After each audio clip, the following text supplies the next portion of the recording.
Bienvenidos a Se Vive al Máximo. Este es un espacio para crecer, aprender y encontrar propósito en lo cotidiano. Hoy, de nuevo aquí con José Nelo. Bienvenido, José. Muchas gracias por la invitación nuevamente. Qué bueno, de nuevo aquí con nosotros Claro que sí. en un nuevo episodio de Se Vive al Máximo. La continuación del anterior. Sí, eso esperamos. Bueno, un tema emocionante para todos ustedes. ¿Qué dice las escrituras, la Biblia, cómo fue formada? Hablamos de gigantes, hablamos de antiguos manuscritos, hablamos de todo aquello que no nos enseñaron en el colegio ni en la casa, menos en la iglesia. Estos temas que vamos a tratar en el día de hoy, José, pues hablando nosotros aquí fuera de cámaras, los encontramos muy emocionantes, son controversiales para muchas personas que seguramente nos ven y nos pueden dar su opinión y nos pueden dejar sus comentarios, pues resultan a veces difíciles de comprender, difíciles de asimilar, difíciles de creer también, pero que son importantes en el medio en que estamos viviendo hoy porque tenemos acceso a todo tipo de conocimiento en las redes sociales. Qué bueno que nos acompañes en esta ocasión una vez más. Quisiéramos, antes de continuar con este tema tan interesante o estos temas, que nos dijeras un poco acerca de ti. Queremos conocer un poco acerca de tu familia, de tu profesión, qué te tiene aquí en los Estados Unidos. Como ya todos me conocen, soy José Ángel Nelo. Soy abogado de profesión y electricista también. Sí, también soy electricista. Esa es la carrera que ejerzo acá en este país. Soy esposo de una hermosa mujer llamada Nayli Alejandra Mustafa. Con ella tengo dos hermosos hijos, uno de 12 y una de 2 años, José Sebastián, que es el mayor, y la menor, una pequeña de 2 años y medio, que se llama Elizabeth Rose Nelo. Wow. Y aquí estamos, en este país. Ya acabo de cumplir 10 años. ¡Wow! ¿Cómo pasa el tiempo, 10 José? años de casado y 10 años de haber estado acá. Muy bien. En este país. Qué bueno. Bueno, qué gusto poder conversar contigo y que tratemos unos temas pero bien interesantes. Sí, como decía a nuestros amigos que nos ven en esta ocasión, pues hubo muchos temas que no profundizamos, que los tratamos muy superficialmente y que seguramente para muchas personas, como lo es para nosotros, son controversiales, son difíciles de creer, pero que son necesarios de comentar y que los interactuemos con todo aquello que hemos aprendido a través de estos tiempos y a través del conocimiento que abunda, como decía antes, en las redes sociales. Y pues un primer tema que quedó pendiente fue los gigantes de la Biblia. ¿Hay gigantes? ¿Existen gigantes? Realmente, José, estos seres que la Biblia nos menciona existieron. ¿Hoy en día hay gigantes? Bueno, queremos precisamente hablar un poco acerca de esto. ¿Qué nos dices, José? ¿Cómo podemos empezar este tema? Bueno, realmente, según lo que dice la Biblia, los gigantes sí existieron. Sí existieron y duraron mucho tiempo entre nosotros, caminando entre nosotros. Solamente que hoy no los vemos. Tenemos la historia bíblica, porque no hay algo que sea más histórico y más fehaciente que la Biblia, que todos los relatos que hay en la Biblia. Y allí tenemos la existencia de muchos gigantes. Nos sale en Deuteronomio 3:11. Sí, no, yo sé que, José, hay citas de gigantes. Esta pregunta que seguramente mucha gente se hace actualmente, aún leyendo la Biblia, pero pues tú sabes que la Biblia pues también se pone en duda en su origen, en si es verdad o no es verdad, si realmente los escritos que hoy tenemos son fidedignos, cuentan una historia o son fábulas. Precisamente de ahí viene la pregunta, ¿sí? Ahora, yo personalmente, que llevo muchos años estudiando la Biblia, tratando de profundizar en ella, tengo un pensamiento muy lógico, José. ¿Cuál sería? Me encantan los dinosaurios. Me encantan. Como a mucha gente, más a los niños. Yo creo que a todos los niños, desde que fuimos niños, nos gustaron los dinosaurios. Los dinosaurios son seres maravillosos, increíbles, y día a día se descubren mucho más acerca de esto en la arqueología. Pero pues se dice hoy en día que esos animales, si existieran hoy, nosotros los seres humanos no podríamos coexistir con ellos, ¿sí? Pero ¿de dónde viene mi razonamiento? Mi razonamiento es muy sencillo. Mire, si Dios, que fue el diseñador de todo lo que existe, el creador del universo y de la tierra y de todo con ella, pues diseñó y creó los hermosos dinosaurios, esos animales gigantescos, maravillosos, que desaparecieron de alguna manera. ¿La Biblia habla de los dinosaurios? No. Ese es un tema para el futuro, ¿sí? Eso lo vamos a dejar en conserva para de pronto si nos encontramos en un tiempo más adelante, José, porque ese no es el tema de hoy. Pero mi razonamiento va en esto. Si Dios creó los gigantes, ¿cómo nos iba a hacer a nosotros tan pequeños? Yo pienso que sí existieron los gigantes de manera lógica, solamente lo cuestiono de manera lógica, aunque la arqueología todavía no ha descubierto fósiles de hombres gigantes.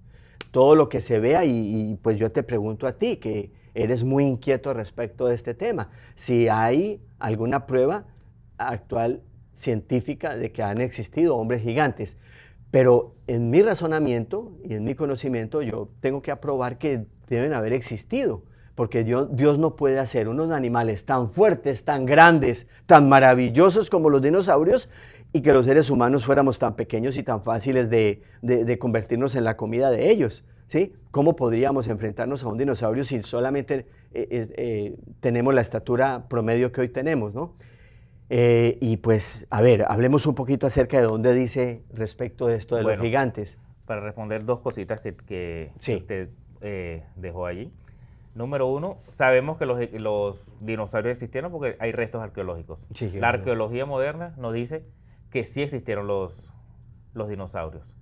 En cambio, los gigantes no tenemos restos arqueológicos que nos respalden esa postura. Sí. Pero tenemos algo que es que tiene mayor valor, a mi parecer, que son todos los manuscritos que dejaron todos aquellos apóstoles y todas aquellas personas que fueron escribiendo, inspiradas por Dios, y que hoy pertenecen a nuestra doctrina. Claro.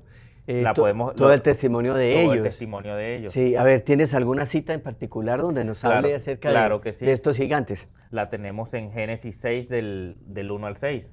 Sí, hablamos un poquito de eso el pasado, pero digamos que lo vimos muy superficialmente. Muy superficialmente. Los famosos... Los Nefilim. Los Nefilim, sí, recuerdo esa frase. Los Nefilim, según la Biblia, sí, dice que fueron eran los hijos de Dios que tomaron por mujer a las mujeres de acá de los hombres. De los hombres. Y de allí nacieron unos grandes héroes, unos grandes guerreros, unos gigantes. Sí, bueno, yo tengo aquí una referencia en Génesis capítulo 6, desde el 1 al 6, para los que de pronto quieran investigar en su Biblia.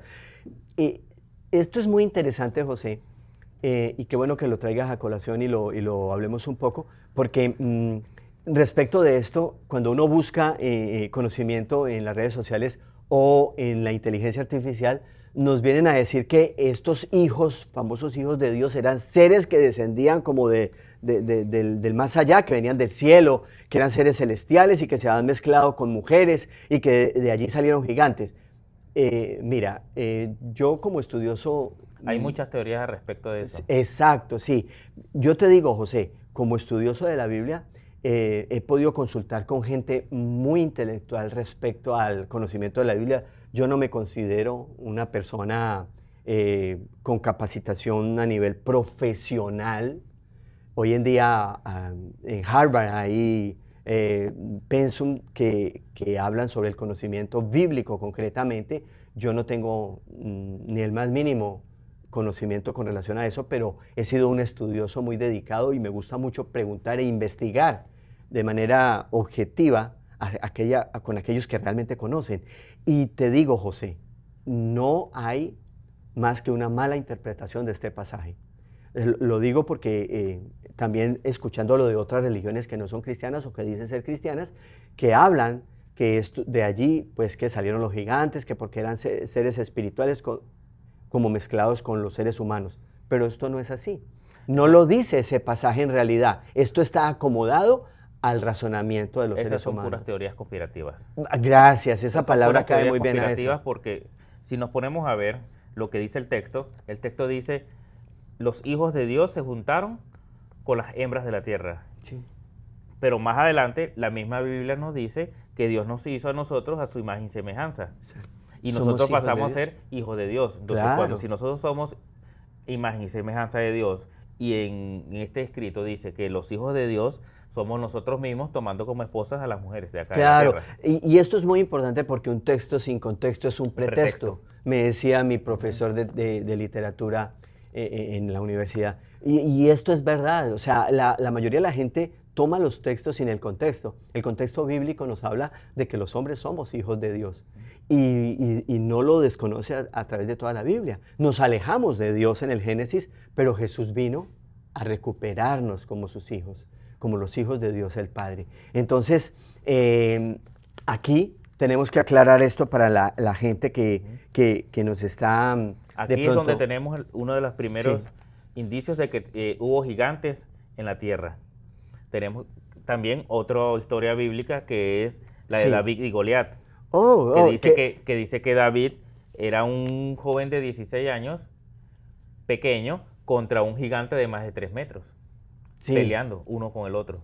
¿Hay también alguna otra referencia bíblica? Claro que sí. Tenemos el rey Og de Basán en Jeremías 3:11, donde dice que no dice el tamaño exacto de él, pero dice que su cama medía más de 4 metros. De largo. De largo. Wow. Entonces era una persona muy alta. Era pues 4 veces, más, el doble a lo que un hombre más alto.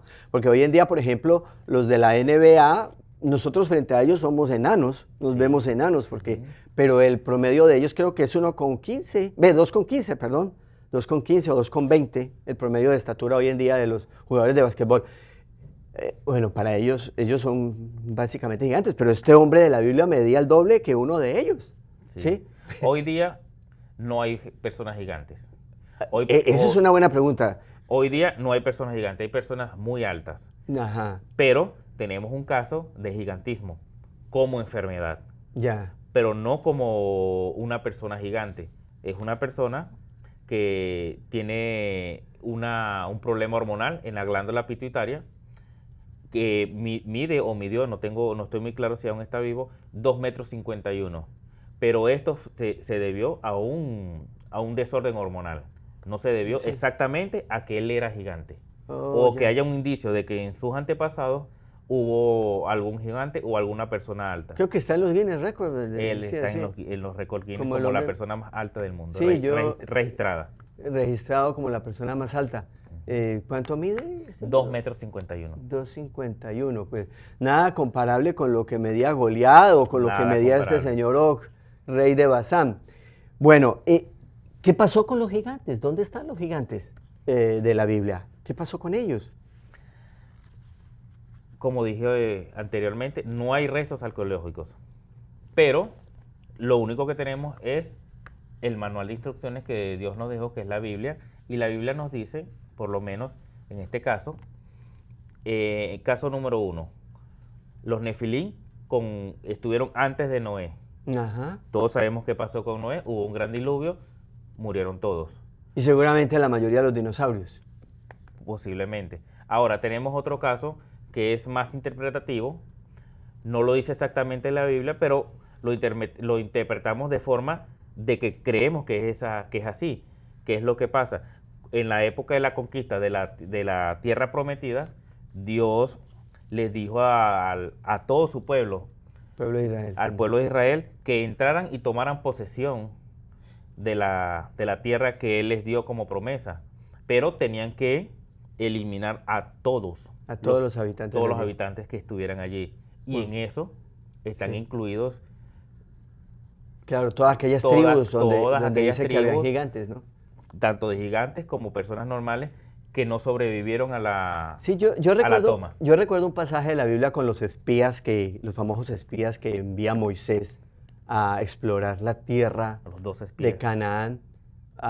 Sí, bueno, dos tres. que sobrevivieron, fueron Ujú. 12 creo, era uno de cada tribu. Ujú. Yo recuerdo que dice el comentario de ellos cuando regresan a informar a Moisés y a la gente, dice que ellos se veían como un grillo, como un saltamontes frente a los hombres que vivían en aquellas ciudades. Pero solo uno dijo, sí podemos, tenemos posibilidades, vayamos y Bueno, tomamos. dos, José, Fueron dos. Josué y Caleb. ¿no? Josué y Caleb, Josué y tiene Caleb, razón. sí, sí. Uno, pues el principal, que era Josué, como que era el más impetuoso, ¿no? Pero ahí estaba el otro que era un poco más tímido, pero que también acompañó a Josué, que era Caleb, ¿sí? Ellos dos decidieron no sentirse solo como langostas, sino que como Dios estaba con ellos, podían acabar con los gigantes, podían enfrentarse a los gigantes. Y lo vemos en David, como tú haces el comentario, ¿verdad? Así es. Muy bien, hombre. Qué bueno. Ahora, ya en este otro tema respecto a la Biblia, ¿sí? Pues todos estos temas que estamos tratando acá, por ahí escuchábamos un comentario de alguien que se refería a si realmente la Biblia tiene 66 libros, o tiene más, o tiene menos, o por qué la Biblia que nosotros usamos hoy a veces tiene 66, otro tiene más, otro tiene menos. ¿A qué se debe esto? Yo creo que es importante que aclaremos de pronto algunos puntos con relación a esto. Y bueno, te pregunto yo a ti. ¿Recuerdas, José, que nos compartieras, porque sé que eres muy inquieto respecto de esto, cómo se formó el canon de la Biblia? ¿Sí? ¿Qué fue lo que se llevó a crear el canon de la Biblia, lo que se conoce como canon? Yo sé que la palabra canon se traduce de la palabra caña, del antiguo latín, el antiguo griego, que fue escrita el Nuevo Testamento, el griego. Caña, o sea, medida, era la medida básica, como hoy nosotros tenemos el metro, se decía caña y de ahí viene la palabra canon, o sea, la medida que se utilizó para incluir el número de libros que la Biblia tiene, porque la Biblia es un compendio de libros, una colección de libros. Correcto. Que conforman un solo libro que conocemos como Biblia, José. Ahora, ¿qué criterios, qué fue lo que sucedió, desde cuándo se hizo esto de la Biblia? Porque realmente esto es muy interesante. Esto no nos lo han enseñado en ningún lado. Ok, tenemos dos puntos. Número uno, ¿por qué unir todos los libros? Sí, en uno solo. En uno solo. Primero por la necesidad. ¿La necesidad de qué? De buscar a Dios. Y segundo, porque Dios es un Dios de orden. Y había mucho desorden y habían muchos libros que hablaban de Dios, pero no necesariamente eran inspirados por Dios. Oye, eso, exacto. Entonces, ese es uno de los criterios que seguramente se usaron para escoger los libros inspirados. Que si fueran inspirados o no inspirados. En el concilio de Cartago, en el 397 después de Cristo, se reunieron todos los obispos. Todos los padres de la iglesia, ¿no? Todos los sacerdotes de la iglesia de ese momento, y decidieron, para ese momento, incluir los libros. Hacer como una especie de selección debido a tanta literatura que había. Había mucha literatura, había muchos escritos, pero estaban unos por un lado y otros por otro lado. Ellos decidieron unirlos todos en un solo compendio. Luego tenemos lo que es el Concilio de Trenton, sí, en el 1545, donde ahí deciden unir en total de los 66 libros. Es bueno notarle a la gente que de pronto no sabe, inicialmente los libros no se conocían como se conoce hoy en día el libro en forma de códice, se llama, para los que quieren un apunte especial, se llama el libro en forma de códice, o sea, como lo conocemos hoy con hojas, ¿sí? O sea, el libro como lo tenemos hoy en nuestras bibliotecas, en ese tiempo no era así, eran rollos. Hablamos mucho de la biblioteca de Alejandría y eran en papiros, que era un material que se sacaba de una planta, o eran en pieles, pergaminos también. Sí, básicamente en esos dos temas.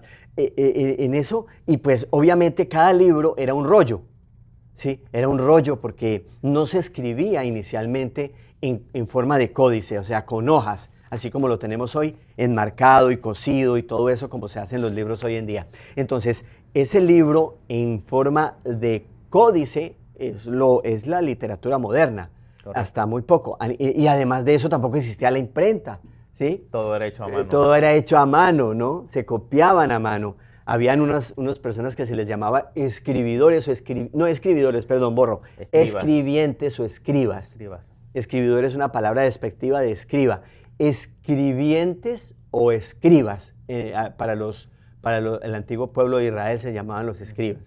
Bueno, José, entonces tenemos que, ¿cuáles fueron los requisitos?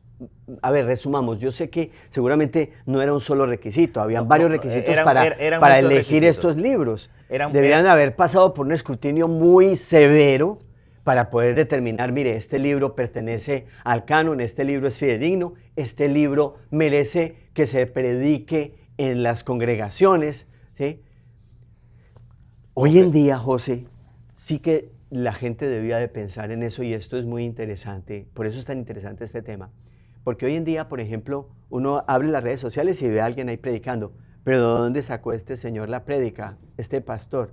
¿Quién ordenó este pastor? Eso debía de ponerse más en duda que el original de los escritos. Bueno, claro que cuando uno ignora todos estos procesos y todo este conocimiento, pues es justo que pongamos en duda todo. A ver, José, podemos hablar un poquito acerca resumiendo, porque yo pienso que este tema es muy amplio. Muchos puntos.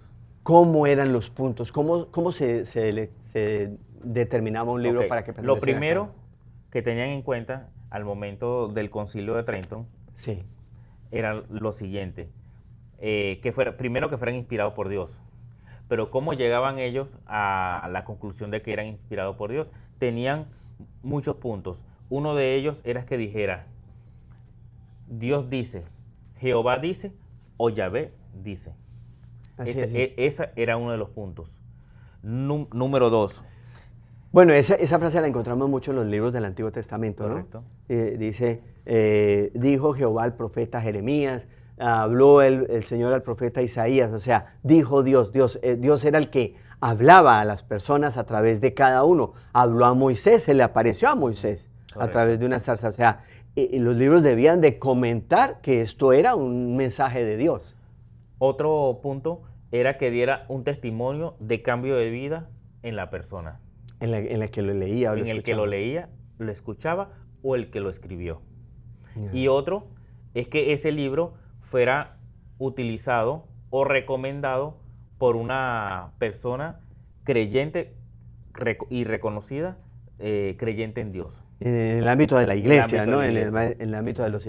Y así tenemos muchos libros. Que tuviera autoridad, digamos, para poder decir, este libro lo estudié, este libro Correcto. Lo estoy usando. Ahí tenemos muchos libros. La mayoría del Nuevo Testamento está lleno de libros que no fueron para la época antes de Dios, pero sí de Jesucristo, pero no estuvieron con Jesucristo. Ejemplo, Pablo. Pablo no estuvo en la época de la muerte de Jesús. No conoció a Jesús. No conoció a Jesús. Pero eso no significa que el libro no haya sido inspirado o por Dios o que esté hablando de Jesús.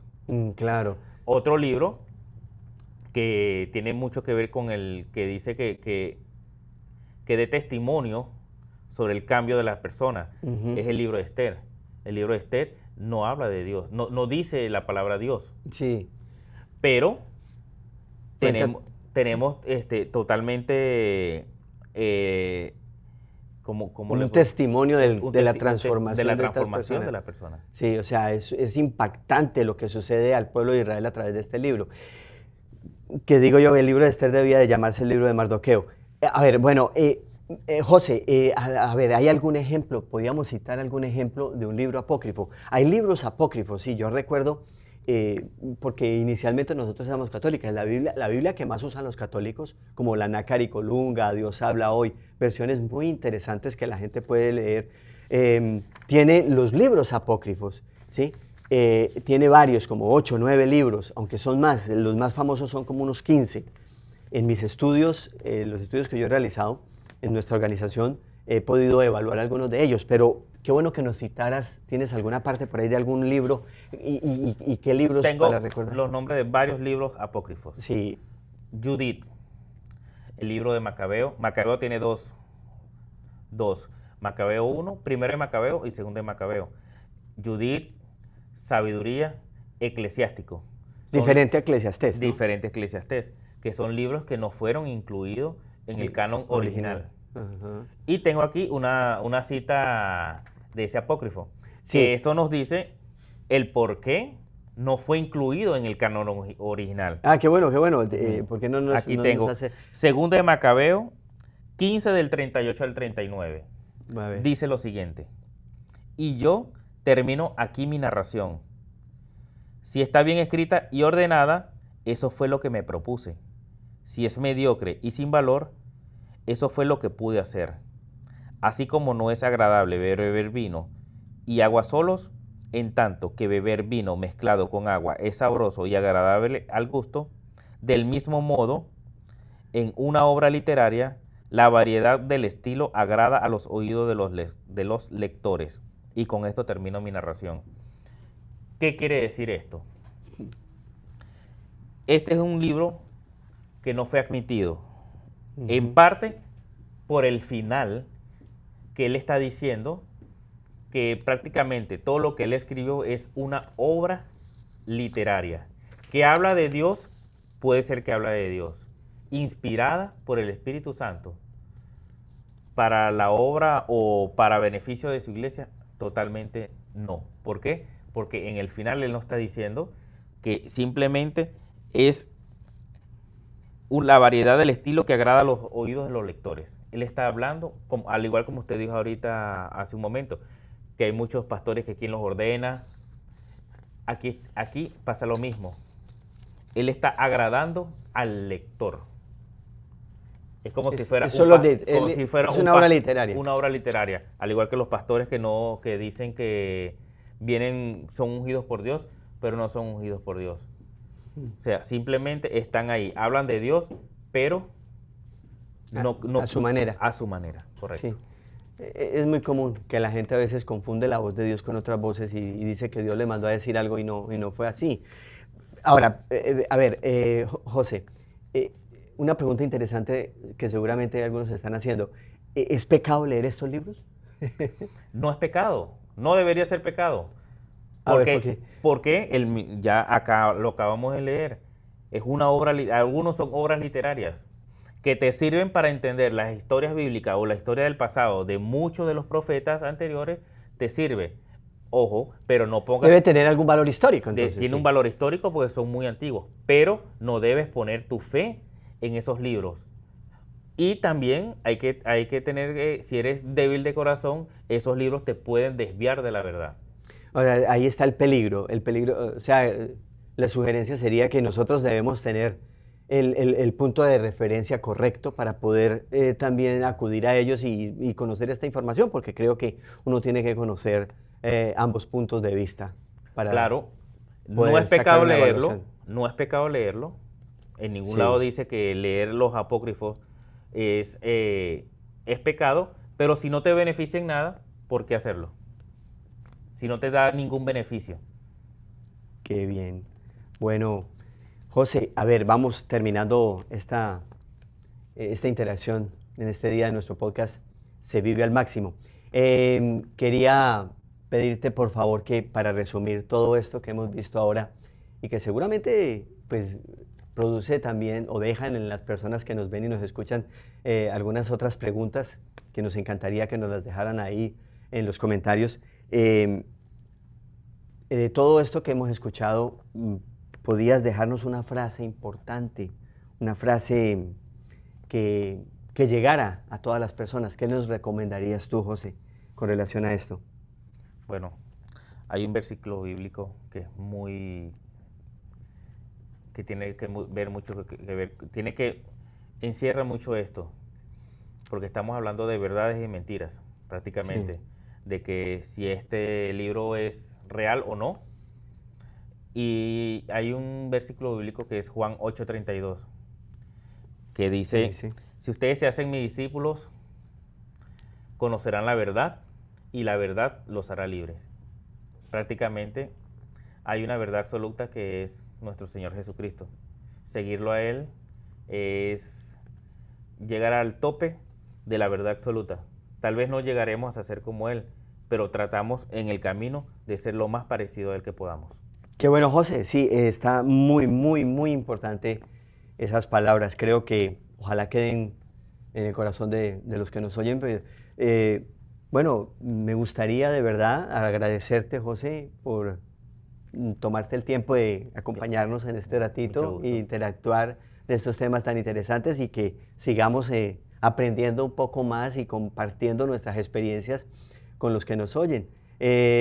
Aunque todos estos temas pues son muy controversiales y es importante que opinemos y que saquemos nuestras propias conclusiones y que respetemos la opinión de los que nos ven y nos oyen, pero tenemos que entender que lo más importante es que nosotros no nos basamos en, digamos que en teorías conspirativas, en opiniones de otros, sino que nuestra fe y nuestros valores están fundamentados en algo muy importante y es en la figura de Cristo. Cristo es el eje central del conocimiento de nuestra fe y de nuestros valores. Y Él no es un concepto, no es una opinión. Respetamos todas las opiniones, debemos hacerlo. Debemos darnos el tiempo para confrontarlas y con respeto exponerlas unos a otros para buscar la verdad.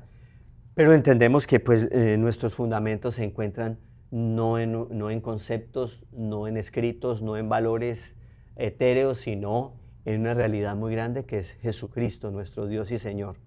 Entonces, pues, Él y su palabra, obviamente, Él y su palabra, que las dos cosas son una misma, según nos dice la Escritura.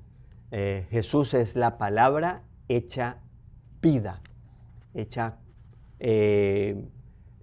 a ver, dice que es la palabra hecha hombre. Hecha hombre. Así es, Él es la palabra hecha hombre. Bueno, José, esperamos vernos muy pronto, en una próxima ocasión, ojalá. Claro que sí. Y queremos decirles a todos ustedes muchas gracias por estar con nosotros. Mi nombre es José Nicolás Salinas.